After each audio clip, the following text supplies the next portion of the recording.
Gül satanların bayramı adlandırılan bayramlardan biri də məhz 8 Martdır. Beynəlxalq Qadınlar Günü də maraqlıdır. Güllərin qiymətləri neçəyədir? Oxu-Azın əməkdaşı gül mağazalarına baş çəkərək bayram ərəfəsində güllərin qiymətlərini öyrənməyə çalışıb. Bazarda ən ucuz gül isə zambaqlardır ki, onların bir ədədinin qiyməti 2 manat 50 qəpik və 3 manat arası dəyişə bilir. Qızıl güllər isə hər zaman zirvədədir. Ən ucuz qızıl gül 4 manat, ən bahası isə 6 manatdan satılır. Satıcılar deyir ki, bayram ərəfəsində gülü tək alan da olur, buket istəyəndə.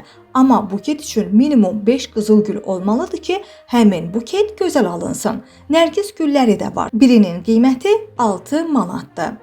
Çoban yastığından da ibarət olan buketlərimiz mövcuddur ki, onların da qiyməti 40-45 manatdan başlayır. Təbii ki, buket formasında hazır güllər alanlar da az deyil. Həmin hazır buketlərin qiymətləri 20 manatdan başlayır, 100 manata qədər davam eləyir. Səbət güllər də mövcuddur ki, onlar da 20-45 manat aralığında dəyişə bilir. Oxu-Azın qısa hesablamalarına görə ən ucuz gül hədiyyəsi 2 manat yarıma, 101 qızıl güldən ibarət buket isə 505 manata başa gələcək. Qiymətdən, buketdən, hədiyyədən asılı olmayaraq bayramınız mübarək olsun.